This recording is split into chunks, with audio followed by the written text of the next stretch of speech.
Brevin, I'm freaking out, man. I'm freaking out. There are 10 games left. The playoffs are unsettled. Seeding's unsettled.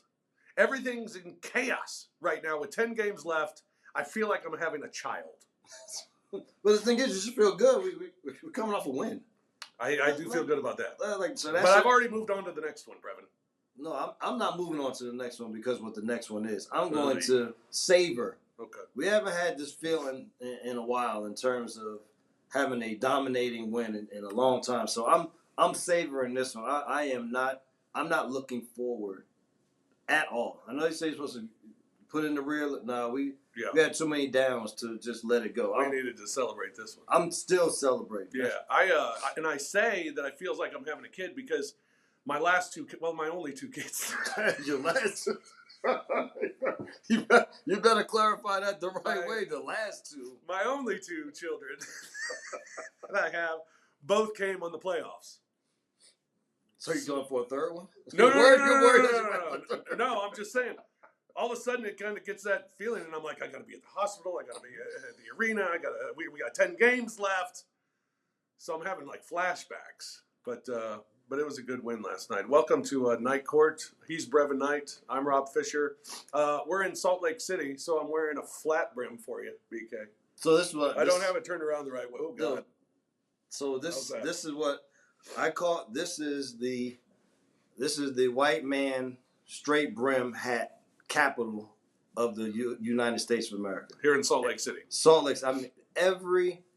You don't see as many as you see, and I think Danny Ainge and all of his buddies that walk around with him, they all have them. Yep. And then you look throughout the arena, they are littered with straight brim, not your baseball cap, the straight brim pulled down. Like this one's even a little curved. Theirs is like that. That's how theirs look. And you got to pull it all the way down to here. And I don't care what the age is. The age does not matter. White. That is the only thing that matters in this. So, this is we come here and they never fail. And never fail us. And we have the greatest backdrop we've had on this show since I had the identification background at the house one time. This is terrible. And at 10 minutes, the lights are going to go out too. Because that happens in these rooms for some reason. Just so you know. Yeah. Brevin's on Twitter at Brevin Knight 22. I'm on Twitter at The Fish Nation. The show is on Twitter at Nightcourt 22. You can also watch the show each and every week on the Bluff City Media YouTube channel. You can do that, and you can listen wherever you get your podcasts as well. So thank you for joining us. Yes, Grizzlies coming off a big win last night. Big win. It was the Utah Jazz. But, Brevin, big win because we were talking about it going into the game. This felt like Game 7, Super Bowl. It's a must-win against the Utah Jazz, who've won one game in a month. But it felt huge for the Grizzlies, at least. And I thought we said it was huge because of what has transpired on this road trip leading up to this, not being able to get the wins. You thought maybe you had your chance in Sacramento and Portland with how they were playing, but you knew you got to play well in order to beat those basketball teams. Didn't happen. You knew in the Clippers you got to go in and give it a really good effort. They did it for a half, but then it was now you start looking at the standings, but also you started looking. The only look forward you see was the next teams coming up, and you're like, well, all of those games are going to be tough games. You have to have some level of positivity. Yeah. And so it definitely felt like a must-win situation. Yeah, and the two games prior to that at Portland goes wire to wire. That one just stunk. That one felt like, oh God, where are we heading? Yes. And it just didn't feel like a good spot. The Clippers game, really bad third quarter. Played a good first half. You were encouraged, and then the third quarter was a disaster. And then that turned into the rest of the game. And then to get the win at Utah was great. So it's going to turn out to be a bad road trip. I mean, you're 1-3 already. If you can somehow beat Oklahoma City, great. Go home 2-3 and take it, and let's move on and on to the next one. But it's going to be very difficult against Oklahoma City. This road trip, Brevin, the emotion roller coaster has been it's been concerning because of where it looked like this team is heading with, at the time, 12 games left in the year. And you lose wire to wire against a bad Portland team after losing to a team you're better than in Sacramento. and it felt like the bottom was coming out of a team. It felt like we were playing out the string for a team that's in the midst of a playoff race. Right, and what the Sacramento game was lost because they had lost 4 in a row. Right. So you're going into that game, and you want to get off to a good start to the road trip. You're on the road, feel like, okay, this is where you get a chance to bond, and things can change, and it's just you against the world. And you go into that game, and it was all Sacramento the entire game. And then you go into Portland and say, okay, well, that was an anomaly. They needed to win. They got their fans behind them. Malik Monk was absolutely fantastic again. Exactly. Zach LaVine, and then DeRozan. Their big three really stepped to the forefront. And they're like, well, we go to Portland. You know that they're going to compete hard because Chauncey had them playing hard. Yeah. But you still felt like they got some guys missing. This is, especially with Jeremy Grant not playing, you felt like, all right, you got a chance in this game. And then they go out and just make 3 after 3 after 3, every hustle play. The fans are involved in the game. And now you start looking around and saying, well, damn, where are we going to go from here? Where are we going? Yeah. And then you go into the Clippers game. You know, like you said, the Clippers, the first half, the ball is moving. The defensive effort is there. You're scoring. The only thing that you are a little worried about is that they still were able to score 60 points. The Grizzlies scored 66. But you say, well, can they keep up with this scoring at that rate to be able to stay in the game? Because they weren't getting the stops.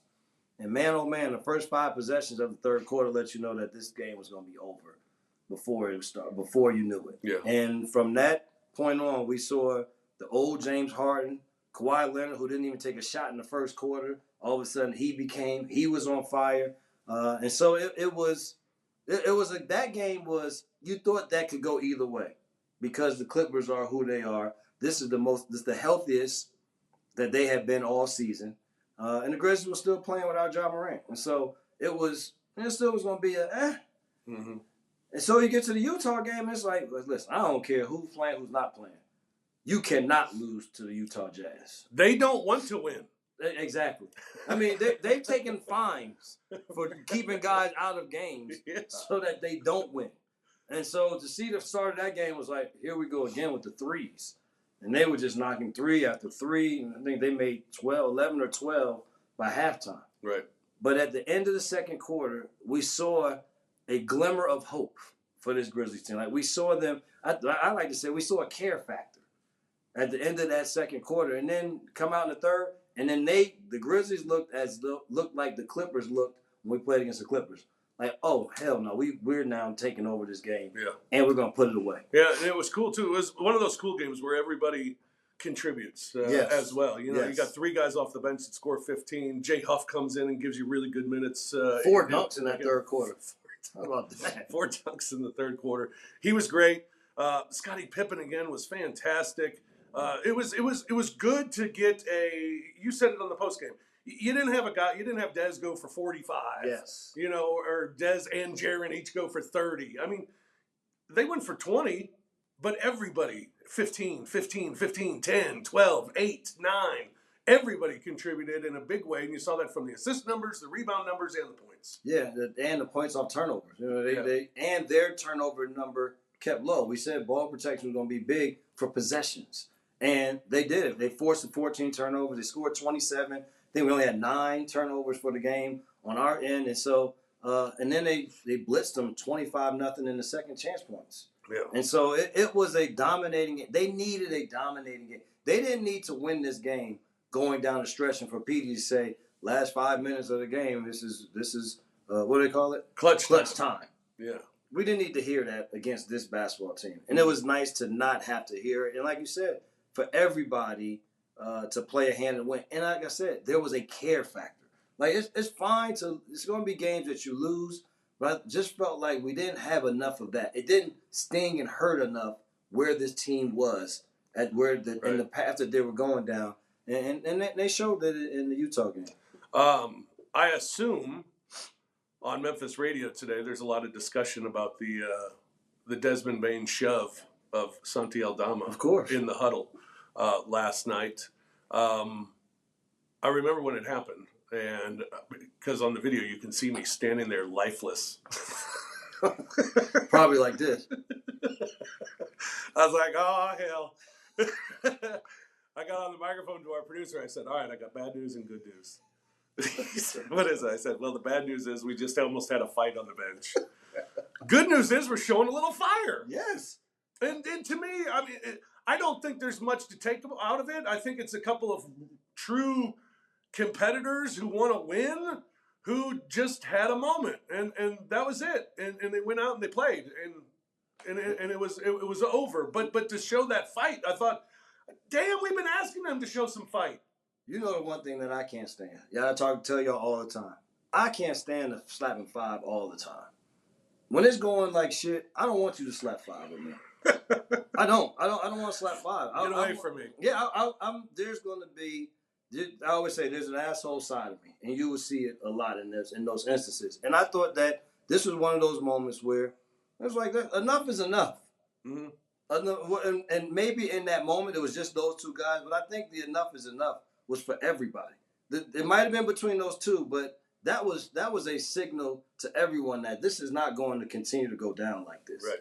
Like we're not going in this fashion. We're going to continue to fight. We're a better basketball team than what we've shown, regardless of who's playing and who's not playing. We are, as a collective, better than what we have put on the floor. And so I had zero issue with it. And the thing about it is, from there, it was a different basketball team. Mm-hmm.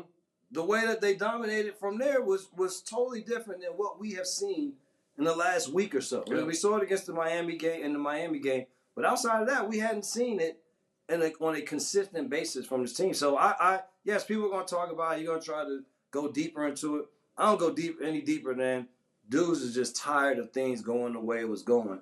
And that was the frustration, and it got to that point. But they were able to now go. And the thing that people may not have seen after that, they won't show it, is when they're walking out of the huddle, Desmond Bane goes over to Santi, hits him on the chest. They slap five, and then they go out onto the floor. Mm-hmm. It was a moment. I don't think it's anything that has to carry on any further than what it was. Not at all. I don't even know if the coaches were aware of it. And if they because they were out there a little. But I think the other coaches that may have been behind the bench was like, I'm not saying nothing. No, we're gonna we'll let them deal with it. Let them figure it out. We needed somebody other than one of us to try to motivate something in here. Man, that's to me, that's what it was. Yeah. The 5 wins of the season. Okay, we've made our list throughout the year. Top 5 wins are at Boston, at Phoenix, at Minnesota, Houston at home, and at Milwaukee. My prediction is we will have a new member of the top 5 after these next 4 games. Yes, I agree. It's at Oklahoma City, Lakers at home, Boston at home, Golden State at home. And the thing is, you're talking about the Oklahoma City game. You're able to go out and win that game. You may leave the road trip 2-3, but you don't leave the road trip with a 2-3 mindset. Mm-mm. You will leave this road trip feeling on top of the world because of what you went through. It's not just because you beat Oklahoma City. Yes, they're the best in the West. They've been that all year. It could be the best in the association. But it won't be just because of that. It will be on the heels of what has transpired for the last, like I said, week, 2 weeks for this basketball team. I think that's what will make it a bigger thing than anything they've gone through. And so if they can go out and play, give the effort, you don't know how Oklahoma City is going to approach these games. Mm-hmm. Because for them, it's their last 10 games also. Are they going to make the big push to get 70 wins and be one of those rare teams that win 70 games? Are they going to throttle it back and now just start playing guys here and there? So it is. I think it'll be a game that if they play well, you would like to say in the last 5 minutes is a clutch situation because now you put yourself in a position to win. Yeah. All right. Elsewhere in the NBA, Damian Lillard has a blood clot in his leg. Although, for how serious that sounds, and for how serious it was with Wemby, right? They're saying that he could return for the playoffs. So I guess it's not as serious, or maybe they just decide to shut Wemby down. I don't know. I'm not a doctor.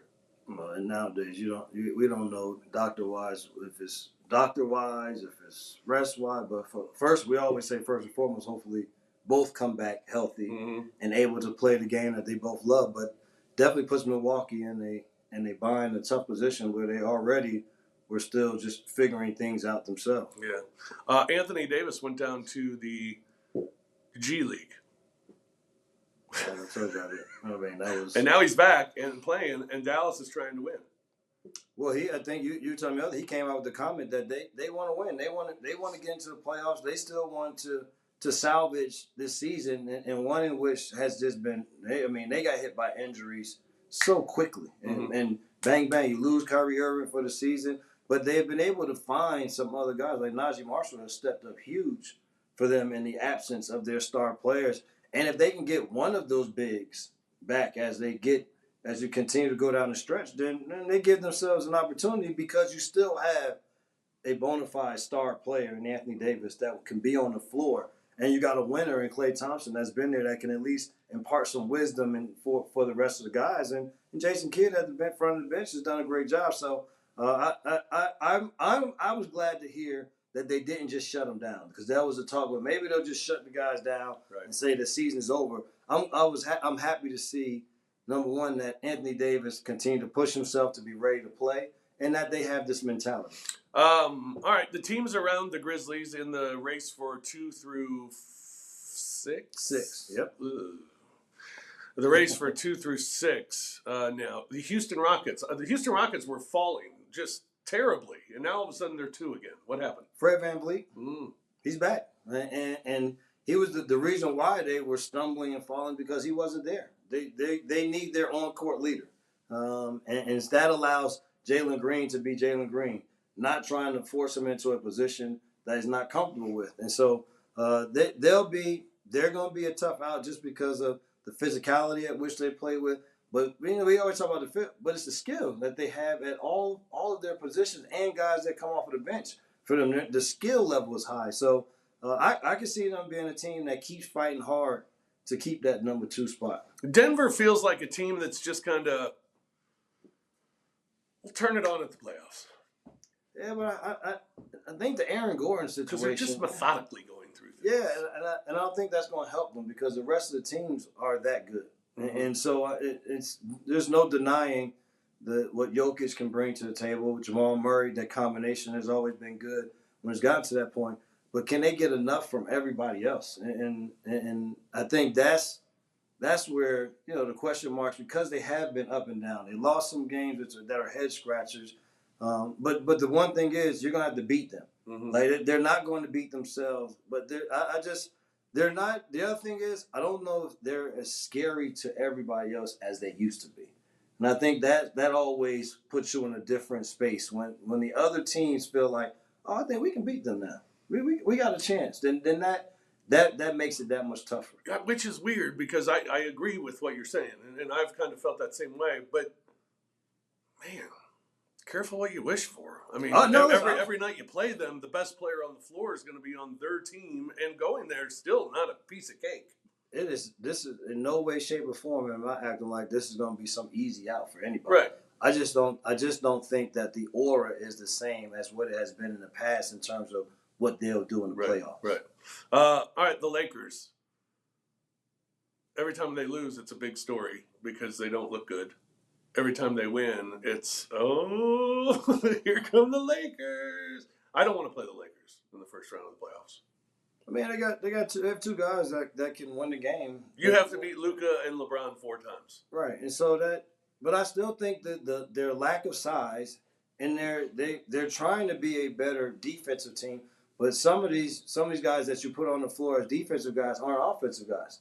So eventually teams are going to... One guy who's a real good offensive guy has no defense. Right. And so the thing is, eventually teams are going to start to scheme and say, well, we're going to force all of these others to have to keep making shots and keep making plays. And can they do it in a playoff scenario when the lights are the brightest? And so, yeah, are they scary and dangerous? They're scary and dangerous because of those 2 guys. But I think that they have enough other flays that they can be beat. Yeah, and then who we got to worry about? Golden State, right? They're 6. Golden State. I just heard this the other day, just watching TV, that their offensive efficiency is god awful without Steph Curry playing. Well, they scored like 89, I think, against Miami. Exactly, and so if he can't, he has the pelvic injury, and so if he can't be 100%, and if he's going to be gimpy in any way, then that affects them. And I haven't watched them enough, but how does Kuminga fit into with what this new lineup, because he was out for a long time when they got Jimmy Butler, and now he's back, and so how does he fit in with all of what they have going on? So there's still a big question mark. I think the thing about this is I think there's one team without question marks, and that's Oklahoma City. Mm-hmm. I think when you go down and you talk about all of the other teams that are around, including the Grizzlies, there are question marks for all of those teams that we're talking about. And then you're not even talking about those that are outside of it. Phoenix playing better. We talked about the Clippers. And if the Clippers stay healthy, there aren't any question marks about their team. You know exactly who they have, what they can do, what they look like, mix and match. Now the only question mark is, will Ty Lue be healthy enough to sit at the front of their bench and be their leader because of the health situation he's going through? Oh, you said the lights were going to go out. Lights just went out. Yeah. So now you gotta move some. This hotel is trash. Trash. I mean, the only good part about this hotel, honestly, is that it looks like Penn State. For those of us who know about train stations and deal with train stations, the lobby looks like you're waiting to see what track your train is on, and that is the coolest part about it. And I never like bathrooms without a door. There's no door on the bathroom. Like it's just I don't know what we're doing here. Yeah, like when you get out of the shower, you're just in the room. You're in the bedroom. You're in the bedroom. Yeah. Trash. Bad college basketball news. Juju Watkins. Oh, that was terrible. I was watching it live when it happened, and it was just sad. Really sad. Really sad. It was. And you knew as soon as it happened, and people were like, well, maybe she banged these. Like, no. That was not a bang. And that straight leg, as soon as it happened, you know me, you don't show it to me. I don't need to see it again. I already know. I saw it. We all know. And they tried to show it. I was just like, you feel so bad for her. You feel bad for her team, which still went out and dominated and won that basketball game. But they had such grandeurs, and everybody was talking about, well, we can't wait to see USC, UConn. They're on the path to play each other. And so, I got USC in my bracket. Well, I couldn't even do the women's bracket this year. I know you couldn't. This is the first year in 35 years I haven't done a women's bracket because the Stanford Cardinal women's team wasn't in it. It's unfortunately been a norm on the men's side. So, but I couldn't do it. But yeah, it was bad. I felt bad for her, and I felt bad just for women's basketball at college because that was a big story for the entire tournament. Yeah, it was brutal. But go USC, do it for Juju. Yeah. Hopefully she gets better, Juju. Get better as quickly as possible. Caitlin Clark, meanwhile, in Indiana Fever will be on 41 nationally televised or streamed games in the upcoming season, the most of any franchise. That's 41 out of 44 games. They're going to be on national TV. Good. Hey, she has nothing to do with an impact in fans and stuff and women's basketball. I mean, whoever says that is that's an ignorant statement. You're trying the reality is, and for whatever the reasons may be, the reality is she is a major catalyst for why people are turning on women's basketball more and more. Have you enjoyed the NCAA tournament so far? Honestly, Roberto, I've watched very little of it. Oh yeah. Know why? Because we were out on the West Coast when it started. So that means that all of the games start early. Ooh, 9 o'clock. I know. Yes. Yeah. So you know what I'm doing at 9 o'clock? Golfing. Yeah. So by the time we get done golfing, do our post golf celebration, and a little more post golf celebration, the game's almost done, and I get back and shower, and now I'm off doing. I've caught highlights. Hasseltine and I, for three. You guys were just 3 straight days. When the day the Tigers played on Friday, we had a game, right, against the Clippers. Yep. But the Tigers were playing at like 9 a.m. Mm-hmm. And the bar was opening at 9 a.m. So we went to the bar at 9. At 9, stayed there till 1, whatever. Or no, they played later. Whatever, like 10, at 11, 10 o'clock. 10 o'clock. So went to the bar, watched it, went back. Saturday and Sunday, we were at the bar at 11 o'clock and left at 10 o'clock. And went home and went straight to bed. What else could you do with that? And looked at each other, and we were like, we just can't do this anymore. It was awful. I mean, I've never been so just drained mentally, physically. I felt like such an old man. At 7 o'clock, shut it down. I'm still vibrant. People are lined up outside coming in. We're like, oh, we gotta go. We're tapping out. We're out of here. Yeah, we had to tap out. It was sad. But the tournament's been fun watching the games. Everybody's upset now, though, because there are no upsets. Oh, NIL's ruined the tournament because there are no upsets anymore. Yet every year when there are upsets, we bitch and complain that the best teams aren't in the Final Four. Listen, just shut up, people. Here's the thing. You will never, ever make the masses happy. That'll never happen. And the other thing is, what is good if everybody agrees that, oh, this was all good? Like it just can't be that way. Tournament's awesome. The tournament is fantastic. If you think differently, you think wrong. It is. Listen, upsets, no upsets, just the energy that is put into it by the teams, the coaches, the players, the universities, the fans, the non-fans, the people who just start watching it at this time. Like it is the best tournament going in basketball. Mm-hmm. It is the best. Like we get to the playoffs, we love the playoffs. We have a good time in the playoffs, but the playoffs don't touch what March Madness is because every game is a loser go home. Every game the stakes are high. Yeah. Now you can pass on this. Every game that is played, you put your cards on the table and say, listen, if we're going to go out here and put our name on this board, or we're going to be in the locker room saying it's a good season, look forward to, hopefully you'll sign and play with us again next year. That's what it comes to this point. Your former team, the New York Football Giants. Yeah, exactly. Former team. You can say that again. They went out and they got Jameis, which thank God he's still in the game so we can hear from him on a weekly basis. Right. I was okay. So, I'm good with the quotes. And we got a nice, you can get you a backup quarterback. And then they go get Russell Wilson. Bro, I don't understand how this GM still has a job. Well, here's why. Here's why they got Russell Wilson. All right. There are 2 quarterbacks in history that have won playoff games at MetLife Stadium. Eli Manning is one. Russell Wilson is the other. When the Super Bowl was there. The Giants are nowhere near the playoffs, bro. like this, getting Russell Wilson. Is Russell going to get protected? Daniel Jones, who runs way faster than Russell Wilson, couldn't get away to be able to keep a job in New York. No. Now we're going to go and get Jameis Winston and Russell Wilson. So to me, that says, are you now going to draft a quarterback also? Like, there are so many things that the team needs. It's not like you're saying, we're just one vet quarterback away from getting us to where we want to be. No. Bro, the team is ass. You need a lot in order for them to be a better football team. Why are we going and getting washed up quarterbacks, bro? Like they're washed up quarterbacks. Not we. They. They're not we. I'm they, them at this point. It's ridiculous, man. I was already. It's fantastic. It's great.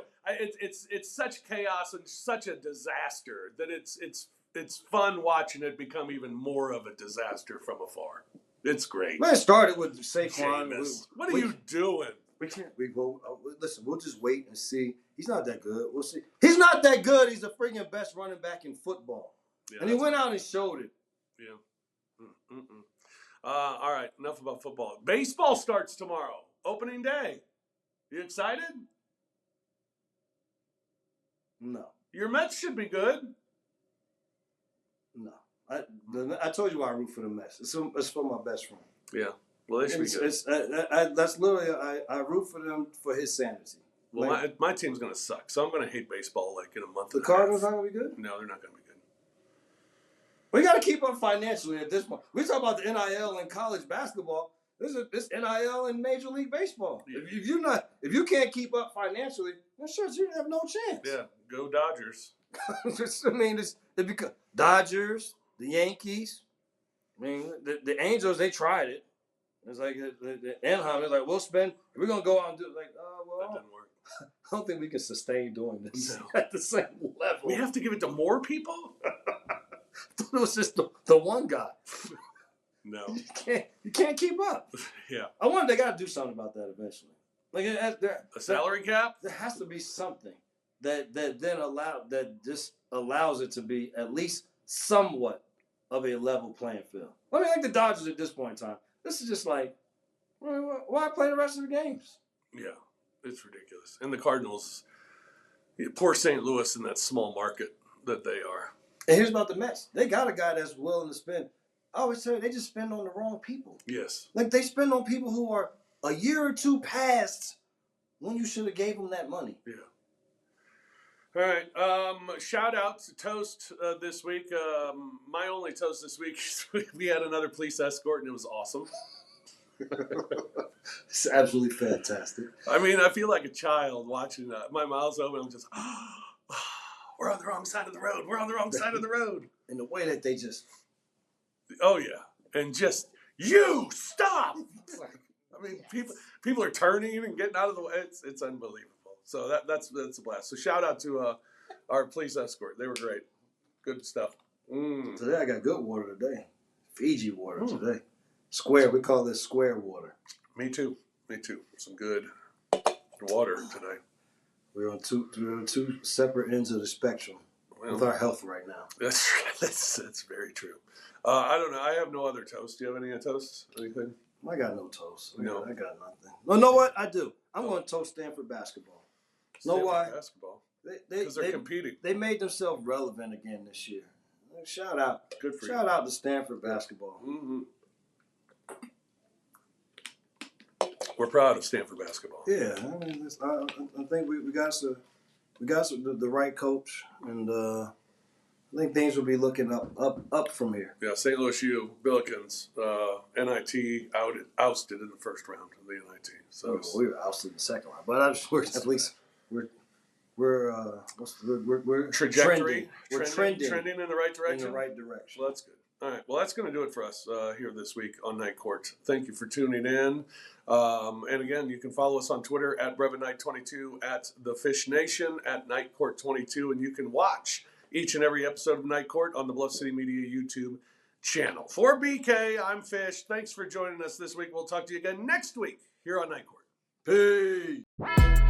Thank you for listening to the Night Court podcast. If you enjoyed Rob and Brevin, hit that like button, subscribe to the Bluff City Media YouTube channel, and enjoy the content. We will see you back here next time.